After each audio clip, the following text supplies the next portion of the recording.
Hello and welcome back to another video. In this one we're going to be talking about legendaries and their drop chances. So what are the legendaries and what are their drop chances? Well, in short, legendaries are a very rare item, usually a weapon until later on in the game, that you get from nightmare mode as a very rare drop chance. It has a yellow/orange border. So I'm pretty sure everyone knew that, but not everyone knows the drop chance of legendaries or all the legendaries. So I'll be going drop chance to legendaries after I go through all the legendaries. So maybe if you want to skip to the end or something like that, or you can just look it up. I'm just doing a little video, get something out for the day.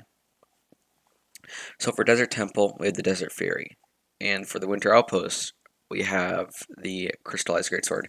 Now the thing about the Crystallized Greatsword and the Desert Fury is that since the first two dungeons, Winter Outpost and the Desert Temple, they don't have, they're different from other dungeons, as you may be able to see.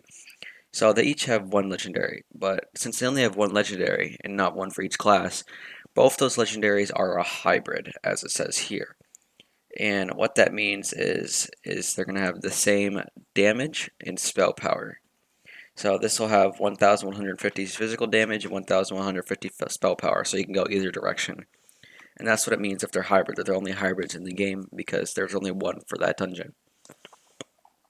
So after that's out the way, you got Pirate Island, which is the Soul Stealer Greatsword and the Staff of the Gods.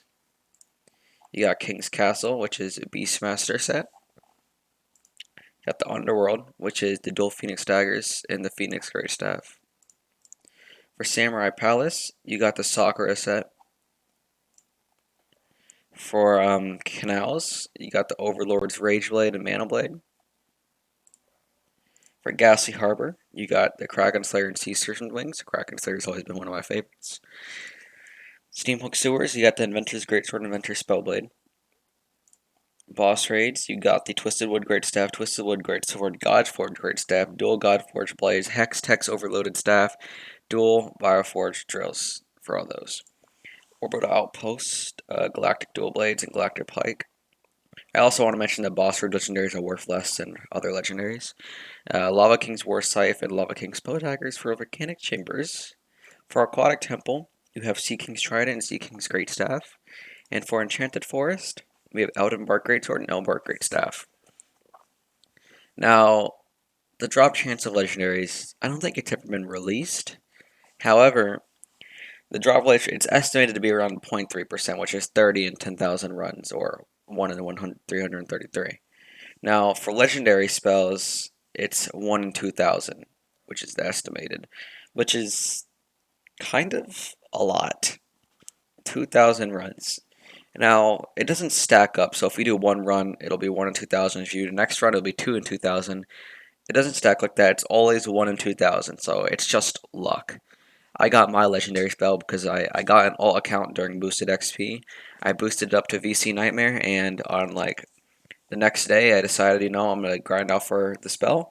And within my first 2 runs, I got the spell. I was lucky, and I traded it for an EIF because it was an EIR. So, yeah, you only can get them on a Nightmare. This is their drop chance right here.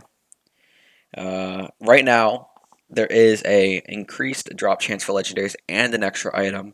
So, not only is there usually you'd only get 3 items, you can get 4 with an extra legendary drop chance. So, if you're going to get legendaries, now is the time, people. Trust me, now is the time. So, yeah, thanks for watching. Like, comment, subscribe if you want to. Have a good day.